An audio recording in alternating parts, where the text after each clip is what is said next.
Life has ups and downs. As that saying goes, you never know what's going to happen in life.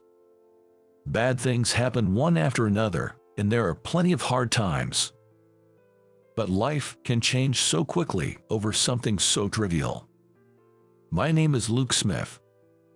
Just an ordinary office worker. I commute by train every day. But I was feeling nothing but melancholic. That's because my company is a small branch office with the headquarters in the prime area of downtown New York. And from today, a newcomer from the headquarters is moving to my place of work. This person is known to cause a lot of problems at the headquarters, but he is a relative of the CEO and cannot be fired, so he was reluctantly transferred, effectively demoted to our branch. It would make anyone feel down to hear that such a problem child will be assigned to my department. I have experience as a team leader, but it's really hard to work when there's someone who disrupts the flow. I just hope he's not on the same team as mine. With that thought, I am on a crowded train today as well. Well, it's better than being packed like a can of sardines, I guess. While thinking this, I had glanced several times at the crowd of people who, like me, were using the train, when suddenly, a certain woman caught my eye. Long, light brown hair and slightly heavy makeup. Wearing a cute checked miniskirt. Maybe she's a college student. She seemed to be a young woman. However, the hem of her miniskirt got caught on a large bear keychain on her back. And, you could see quite a lot. In other words, the skirt was no longer fulfilling its role, and the pink thing with a bear, like the keychain, was visible. She must really love bears. No, that's obviously bad. As expected, several passengers noticed, but no one could speak up.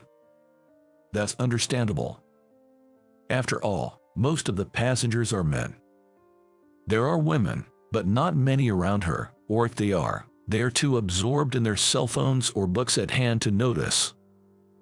It would take a lot of courage to suddenly tell a woman you don't know that her skirt is up. Oh boy, isn't this bad? As I looked around, sure enough.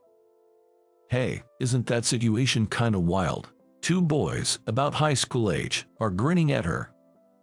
She herself is engrossed in her cell phone and unaware. And high school boys, who are in a sensitive time of their life and are still learning the norms, often make mistakes. One of the boys was pointing his cell phone towards her, and I thought this was something I could not ignore. But if I confront the high school boys, I might attract unnecessary attention. I wanted to resolve the situation peacefully, so I quickly took off the jacket I was wearing and draped it over her shoulders. I am taller, so it just about covers the important parts. The woman was surprised and said, "What? Who?" It's a natural reaction to be startled by a stranger suddenly draping a jacket over you. When I quietly pointed out to her in a whisper, "Your skirt is up. I thought it would be hard for you to fix it here," she finally grasped the situation and her face turned red. "Oh my, that's embarrassing. I'll fix it at the next station. Wait. How much did you see?" She was in a panic like this. Thinking this was not good, I got off the train at the next station with her. She seemed to feel awkward, and I wanted my jacket back, so I had no choice. "Wow, I really appreciate it. You're super handsome. I want to thank you. Can you give me your contact info?" I had thought so when I saw her miniskirt, but this woman was rather flighty, or rather, a bit of a party girl. She came on strong, and while I was surprised, I had a meeting this morning, and when I looked at the clock, I was definitely late. I needed to get to work ASAP, so I handed her my business card and said, "Here, this is my business card. Contact me there if you need anything, and don't worry about thanking me," and hopped onto the express train that had just arrived at the station. I finally headed to work, but as expected, I was late for the meeting. Even though I had notified them in advance, I was called into the conference room by the manager. "Luke, It's fine that you helped someone and were late, but bringing the wrong documents to a meeting is not okay. Yes, I'm sorry. Yes, I was late, and in my rush, I mistakenly grabbed the wrong documents and, as a result, ended up embarrassing myself in the meeting. I was glad I was the only one who was embarrassed, but as one would expect, restless behavior is not good for a member of society. As I was apologizing to my department manager, the manager said, "Well, what's done is done. Make sure it doesn't happen next time. Now, on to the real issue at hand." Saying that, my manager handed me a piece of paper. He's a kind man, and it's rare for him to call me into his office like this. Which means something significant must have happened. I accepted the paper he gave me and began to read. What's this? I'm really sorry about this. Starting today, I want you to train the new recruit," said my manager with an apologetic look on his face. Whoa. Are you serious? The new recruit is the CEO's relative who couldn't be managed at the headquarters, and I'm supposed to guide him.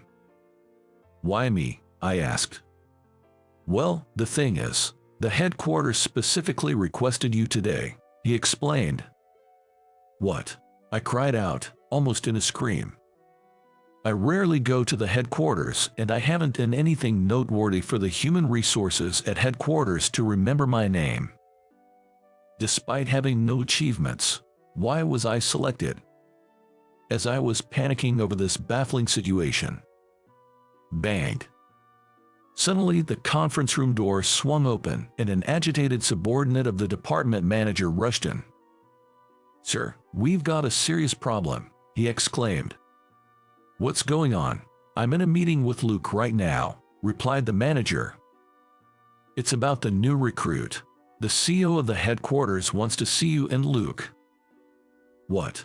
This time it was the manager who cried out in surprise, while I was still trying to digest what was happening. What did he just say? I knew the new recruit was coming, but the CEO as well. What on earth is happening? The manager and I exchanged glances and hurried out of the conference room, heading for the reception room, knowing we couldn't keep the CEO waiting. And there we saw. "Hey, it's you from earlier." "Hi there," she greeted.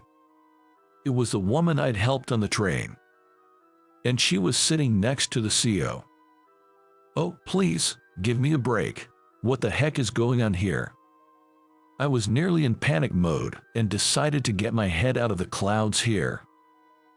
As it turned out, the woman I helped today, whose name is Anna Ashton, is the CEO's daughter.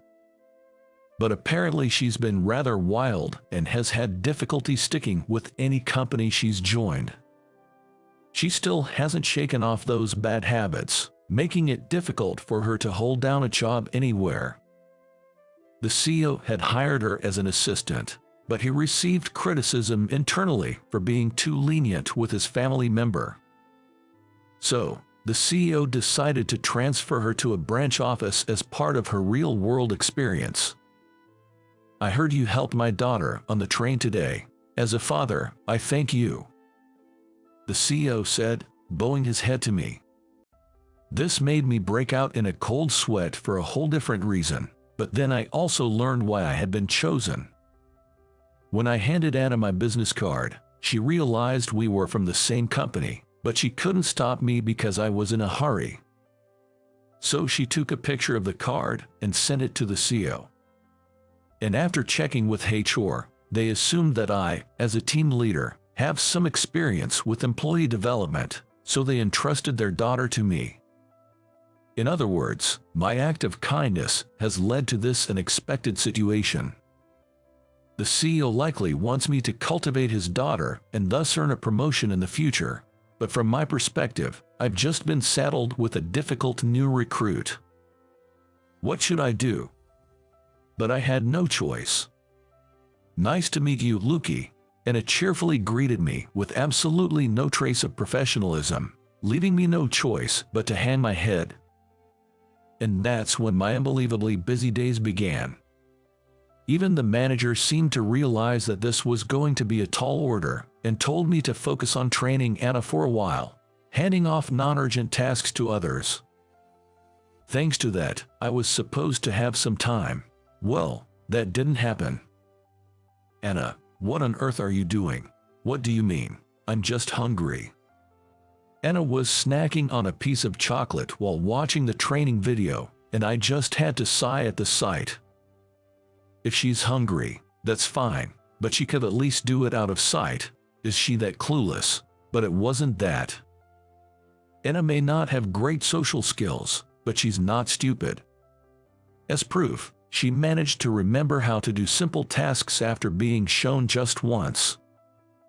Oh, hey, Lukey, the additional data came in, so I finished inputting it. What, already? You're quick. Yes, she is incredibly efficient at her work. She does more than she's asked to and rarely makes mistakes.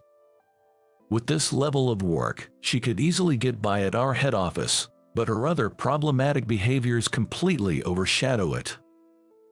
It's such a waste, and despite my numerous warnings, she only slightly improves and eventually reverts back to her old habits. She still calls me Lukey. After 2 months of training her, I was reaching my breaking point. However, I resolved to do my best to make her a competent worker, and it was on that day. Heck, what should I do? Lukey's troubled. While I was thinking in the break room, Anna suddenly popped up.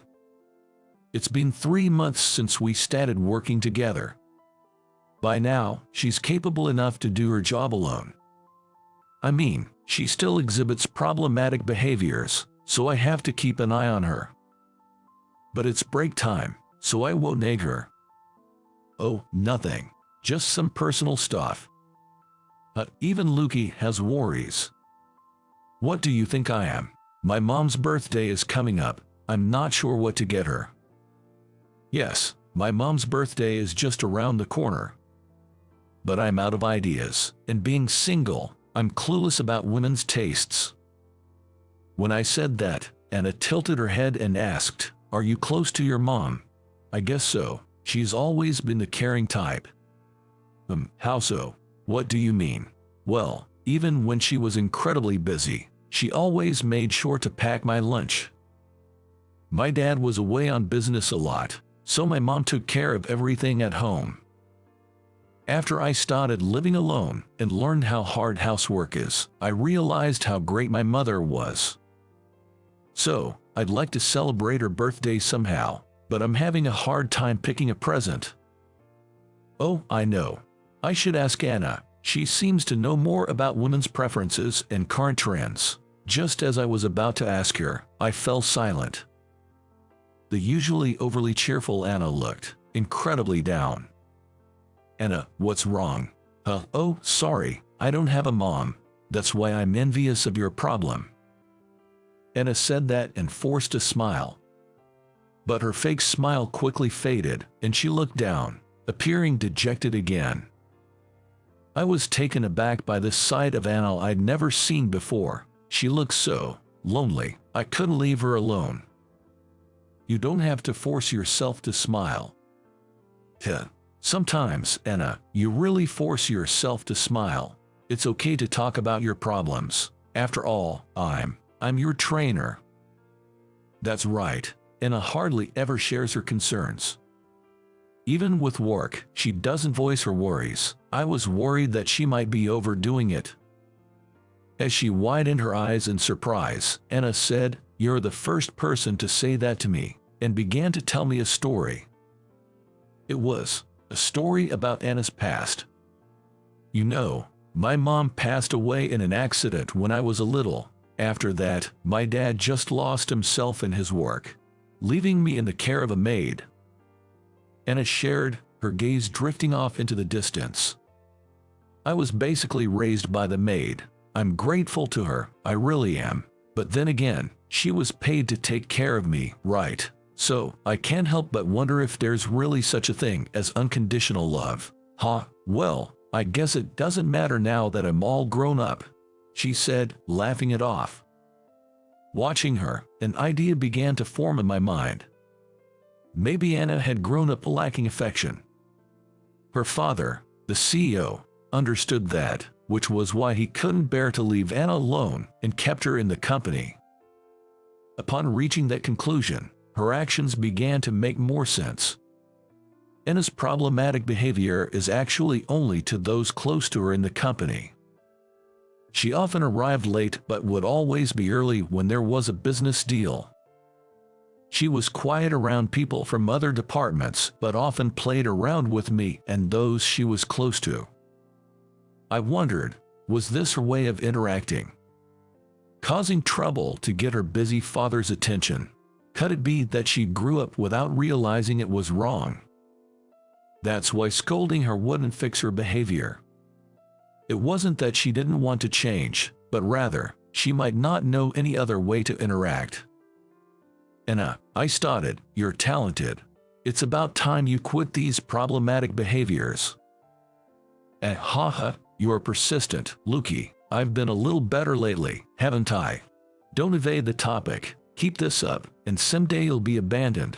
Abandoned? That's strange. No one's watching me, so there's nothing to abandon. Suddenly, Anna retorted with a serious look.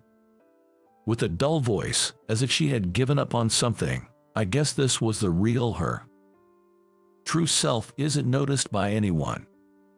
She seems to believe that. I was a bit surprised by this unusual side of Anna, but I couldn't back down. She was wrong. I'll show you that you're wrong. Follow me, I declared, grabbing Anna's arm and leading her to a certain place. Anna, although surprised, obediently followed. This is the place I brought her to. The office floor we always worked on. Everyone was on break, chatting among themselves. I quietly opened the door just a little, showing Anna the scene inside. Wow, did Anna make this document? She was so good that she could have made it at headquarters if she hadn't had those problems. I know, right? What a waste. There, everyone was praising Anna. And these were people Anna wasn't particularly close with. No way, why? Anna's eyes widened as she watched the scene unfold. That's how it goes, right? They are not the ones she's trying to get her attention from. But they're watching her work. You understand, right? We're seeing you, so you don't need to stress about getting noticed anymore. There are people who notice you, Anna, without you having to try, and I'm one of them. I say this as I gently stroke the head of Anna, who quietly sheds tears. From that day forward, Anna's problematic behavior dramatically reduced. She's serious about her work now, and she's always on time. That's all well and good. Great changes indeed. But there's one slightly tricky part. Luke, today's the day. You're going to be my boyfriend. Somehow, I ended up in a wild situation where Anna confesses her love to me every single day. It seems after our talk, Anna came to trust me a lot, and she started to consult me about various things. As a result, she became very attached to me, and now she confesses her love to me every day. However, I had to turn her down. She's young, and there are plenty of great guys out there for her. But it seems she just can't give up. For the last 2 weeks, I've been on the receiving end of her constant advances. When faced with such intense appeals, my feelings to her was changing. Okay, let's go out. I think I've fallen for you, Anna. Today's the day I'll become your girlfriend. That's what I said.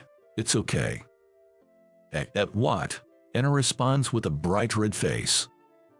It seems she wasn't expecting to get the okay. But next thing I knew, she was crying buckets and hugging me tight, saying I did it. I'll work hard. I'll become a woman worthy of you, Luke. Stay with me forever. Whoa, okay. This is our workplace. And that's how we started dating. But there are many difficulties between us. There's some bad friction between Anna and her father. No, he's a father who thanks me for helping his daughter, so there must be some misunderstanding. First, I went to Anna's house with her to clear up this misunderstanding. Of course, the CEO gave me a very disapproving look. He entrusted me with his daughter, and here I was getting involved with her. The one most surprised by this reaction was Anna. She thought her father didn't care about her. And this is where the real trouble started. Her father showing concern for her was nice and all, but he was opposed to our marriage. They had a huge fight, but it seemed like it helped them vent their pent-up frustrations. "You're always working and neglecting me. Don't act like a father now. I am your father. I've been worried about you." "Well, it's too late to worry now, silly." They argued and argued, but finally had a heart-to-heart talk. The CEO, my father-in-law, was confused about how to deal with his grown-up daughter, and in his fear of hurting her, he distanced himself from her. This only led to him losing his ability to communicate with her, and he had his own set of worries. Anna realized she was causing her father distress, and that she was loved. Finally, the two of them made peace. Of course, our marriage was approved, and next we went to greet my parents. Anna, who never had a mother, was very nervous, but my mom had already heard about the situation and said, "I'm happy to become your mother." Anna was so moved by this that she started crying. On top of that, my mom treated us to dinner, which moved Anna so much that she said, "I want to cook this too," and asked my mom to teach her how to cook. Now they're the best of friends. With both families' approval, we happily got married, and now we're a blessed family with 3 kids. My father-in-law is so smitten with his grandchild. His stern face that I've seen at work is nowhere to be found. Anna was surprised to see a side of my father-in-law that she had never seen before, but she said, "It feels like we've finally become a family. I'm so happy. I guess that's a good thing." We couldn't have a wedding because of Anna's pregnancy, but I'd like to see her in a wedding dress someday. With those thoughts, we continue to live happily each day. How did you find today's story? By clicking the subscribe and like button, it will be an encouragement for my content creation. I look forward to hearing from all of you in the comments. See you in the next video.